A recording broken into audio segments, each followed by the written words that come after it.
మళ్ళీ ఈ కారు కొనుడు లీగలా ఇల్లీగలా అని చెప్తే ఇప్పుడు బయ్యర్ ఏం చేసిండు, ఒక గుడ్ ఫేత్లో బండి కొన్నాడు, కస్టమ్ క్లియరెన్స్ అయిన తర్వాత కొన్నాడు, రోడ్ ట్యాక్స్ కట్టి కొన్నాడు, అప్పుడు పంచాయతీ లేదు. కేటీఆర్ గారి సతీమణి ఏదైతే డైరెక్టర్ ఉన్నారో ఆ కంపెనీల పేరు మీద ఉన్నది బండి. సో కేటీఆర్ సతీమణి గారు స్మగుల్ చేస్తున్నారు అని చెప్పడానికి ఆరోపణలు ఏం గట్టిగా లేవిడ. బండి సంజయ్ గారు చేసింది. ఇక్కడ డైరెక్ట్గా ఇల్లీగాలిటీ ప్రూవ్ చేయలేకపోతాడు బండి సంజయ్.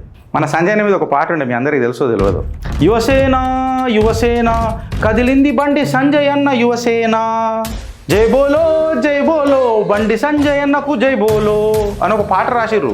మస్తు వైరల్ అయింది ఆ పాట అప్పట్లో. ఈ మాట నేను ఎందుకు అడుగుతున్నానంటే, అన్న స్టాండప్ కామెడీలు మాకొద్దు. బండి సంజయ్ గారు మీకు అర్థమవుతుందో లేదో పక్కకు లాయర్ని పెట్టుకుని చెప్పుకోరు. కార్ ఇంపోర్ట్ చేసింది బసరత్ ఖాన్, కస్టమ్ డిపార్ట్మెంట్ దాన్ని క్లియర్ చేసింది, అది యూనియన్ గవర్నమెంట్ కిందికి వస్తుంది.